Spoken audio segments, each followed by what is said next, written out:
topological space. B is subset of tau. What is tau? Tau is collection of subsets of X. దాని మళ్ళీ sub collection తీసుకున్నాం. B is also collection of subsets of X తీసుకోవాలి. tau అనేది collection of subsets of X కదా.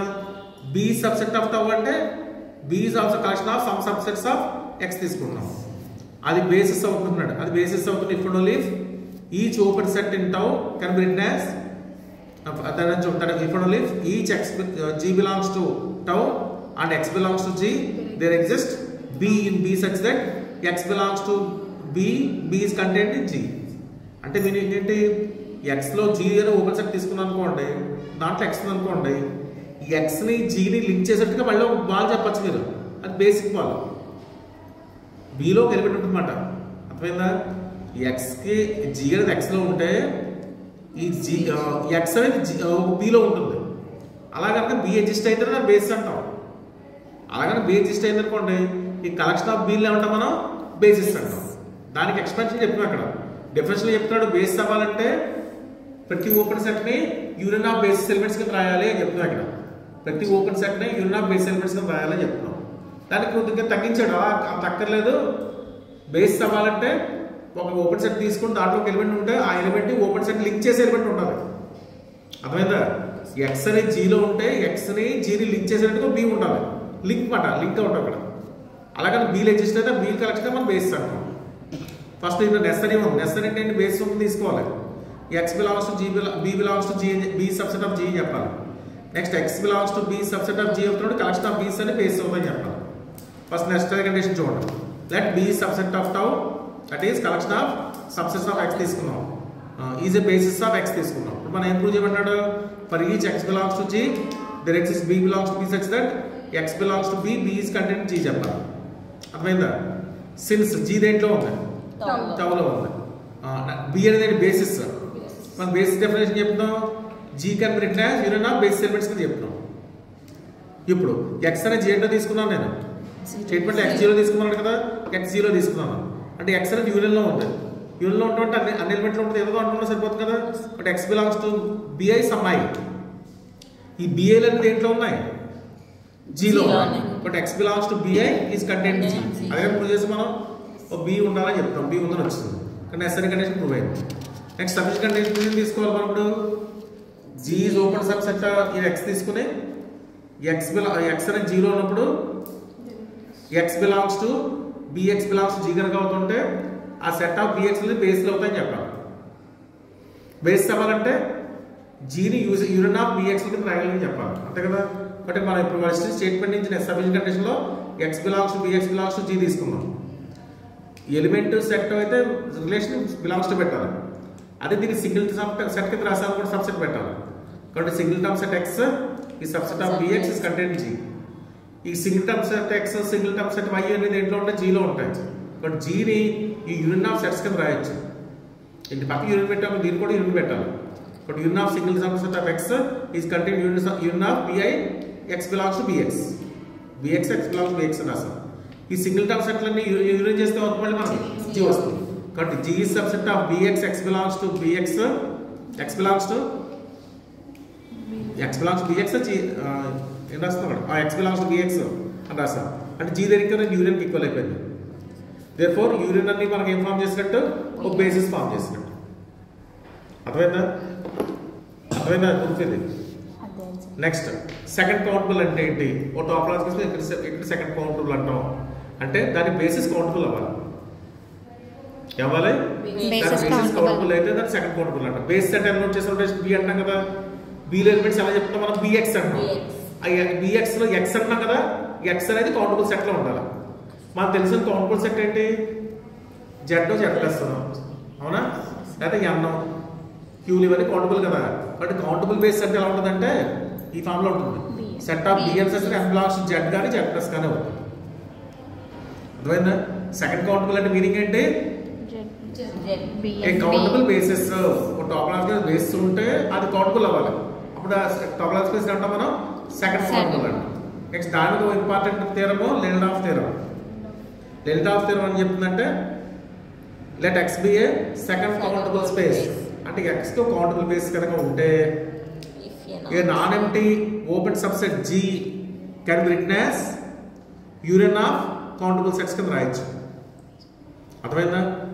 X అనేది topological space second countable కనుక అయితే దాంట్లో ఓపెన్ సెట్ ని ఒక యూనియన్ ఆఫ్ ఓపెన్ సెట్స్ కింద రాస్తే ఆ యూనియన్ నుంచి కౌంటబుల్ యూనియన్ కూడా పట్టవచ్చు. ఇక్కడ అర్థమైందా? కౌంటబుల్ ఎందుకంటే చూడండి ఇక్కడ n ప్లస్ స్టేట్ రాశాను z ప్లస్ రాశాను కాబట్టి z ప్లస్ కౌంటబుల్ కాబట్టి యూనియన్ కూడా కౌంటబుల్ అవుతుంది. సెకండ్ కౌంటబుల్ స్పేస్ లో ఉన్న ప్రతి ఓపెన్ సెట్ ని కూడా union of countable base elements కింద రాయొచ్చు అని చెప్తాను. స్టేట్మెంట్ క్లియర్ గుర్తుపెట్టుకోవాలి. మీకు స్టేట్ అండ్ ప్రో అంటాడు. లెంత్ ఆఫ్ థియరమ్ యాస్కరస్ థియరమ్ ఇవన్నీ కూడా స్క్వాట్ కాషీ ఈక్వాలిటీ అయినా నెక్స్ట్ మ్యాన్కోవిస్కి ఈక్వాలిటీ ఇవన్నీ కూడా స్టేట్ అండ్ ప్రో స్టేట్మెంట్ మీరు రాయాలి. స్టేట్మెంట్ చూడండి ఫస్ట్ బై హైపోథెసిస్ x, τ ఇది సెకండ్ కౌంటబుల్.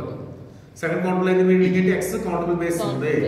ఆ కౌంటబుల్ బేస్ b అని తీసుకోండి. b ఈజ్ కూడా set of b and set n plus z plus ఎంత మెన్షన్ చేస్తాను ఇక్కడ నేను z ప్లస్ కౌంటబుల్ కాబట్టి కౌంటబుల్ చేస్తాను కాబట్టి బేస్ b1 b2 b3 అలా కౌంటబుల్ చేయకుండా ఉండాలి. కౌంటబుల్ తీసుకున్నాం. ఇప్పుడు నెక్స్ట్ ఫర్దర్ ఒకటి ఇచ్చాడు given that G is open subset of X and G is కూడా union of alpha belongs to delta G alpha. దీన్ని ఏమంటాం ఆర్బిటరీ యూనియన్ అంటాం. ఆర్బిటరీ యూనియన్ కింద రాయొచ్చు అన్నాడు. ఆర్బిటరీ నుంచి చెప్పాలి మనం కౌంటబుల్ యూనియన్ చెప్పాలి. అర్థమైందా? G అనేది union of arbitrary union of sets అయితే G నుంచి ఎందుకు పట్టాలి మరి ఇప్పుడు G కింద పెట్టిన కౌంటబుల్ యూనియన్ కింద రాయొచ్చు చెప్పాలి. ఎందుకంటే సెకండ్ కౌంటబుల్ అయింది కాబట్టి టోపోలాజికల్ స్పేస్ సెకండ్ కౌంటబుల్ కాబట్టి దాంట్లో ప్రతి ఓపెన్ సెట్ ని కూడా union of countable base elements కింద రాయొచ్చు చెప్పాలి. ఆర్బిటరీ నుంచి మీరు కౌంటబుల్ యూనియన్ పట్టరావాలి. నెక్స్ట్ చూడండి. Now we have to prove each x belongs to G, x belongs to union of G alpha, alpha belongs to delta. అంతే కదా? దీని నుంచి ఫాలో అవుతుంది. x G లో ఉంటే x యూనియన్ లో ఉన్నట్టు. యూనియన్ లో ఉంటే మీనింగ్ ఏంటి? x belongs to G alpha for alpha. అర్థమైందా?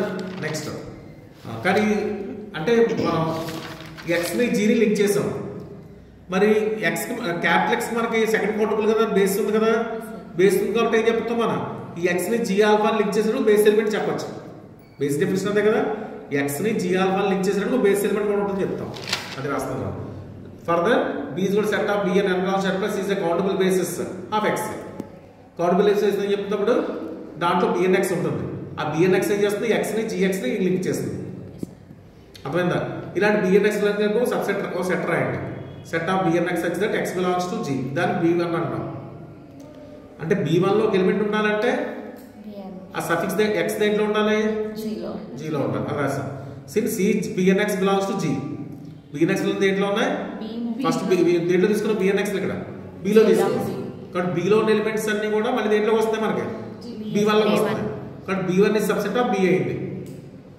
b ఎలాంటి మనకి b ఎలాంటి సెట్ b రాసాం మనం ఇక్కడ రాసామా b కౌంటబుల్ రాసాం b కౌంటబుల్ ఓ సెట్ కౌంటబుల్ అయితే సబ్జెక్ట్ కూడా అవుతుంది మనకి కౌంటబుల్. తర్వాత b1 ఇస్ ఆల్సో కౌంటబుల్.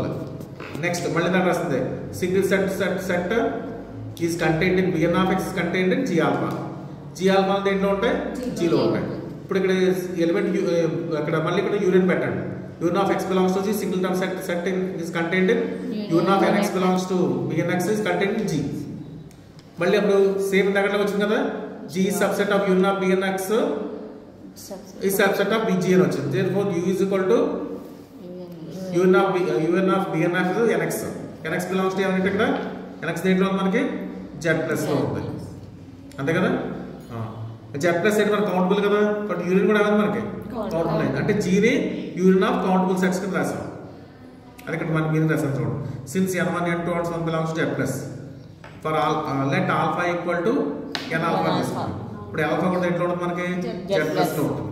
అప్పుడు bn alpha ని ఎలా రాస్తాం అంటే G alpha రాయమంటాం. అంటే స్టేట్మెంట్ మనకి ఇక్కడ b లెవెల్ అనేది పడింది. b ప్లస్ ఇచ్చాడు g అని ఇచ్చాడు. అందువల్ల ఏం చేస్తాను నోటేషన్ మార్చమని చెప్తున్నాను. నోటేషన్ ఏం మార్చమని చెప్తున్నాను ఈ bnx ప్లేస్ లో g alpha రాయొచ్చని చెప్తున్నాం. అంటే nx ఆల్ఫా తీసుకుంటే bnx ని g alpha అని రాయండి అని రాస్తాం.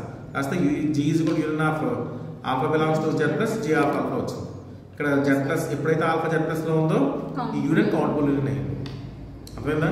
కాబట్టి ఓపెన్ సెట్ ని ఆర్బిటరీ యూనియన్ కింద రాయిస్తే ఇది కౌంటబుల్ బేస్ ఉంది కాబట్టి ఆర్బిటరీ యూనియన్ ప్లేస్ లో కౌంటబుల్ యూనియన్ కూడా రాయొచ్చు. ఎప్పుడు మెట్రిక్ స్పేస్ సెకండ్ కౌంటబుల్ అయితే మెట్రిక్ స్పేస్ టోపోలాజికల్ స్పేస్ టోపాలజీకి మెట్రిక్ కి డెఫినేషన్ ఏం చెప్తాం మనం మెట్రిక్ అనేది ఎలిమెంట్స్ నుంచి పట్టుకొస్తాం. టోపాలజీ అనేది కలెక్షన్ ఆఫ్ సెట్స్ నుంచి పట్టుకొస్తాం. ఎక్స్ కామన్ టౌ అని రాస్తాం. What is tau? Tau is collection of subsets of X. Metric space లో అలా ఉండదు. ఎక్స్ డి అని రాస్తాం. డి ఈజ్ ఆపరేషన్ అని ఎక్స్ అంటాం. డి అనేది ఎక్స్ మీద గురించి ఆపరేషన్. ఇక్కడ టౌ డి ప్లేస్ లో టౌ వస్తుంది. టౌ అనేది collection of subsets of X. అర్థమైందా?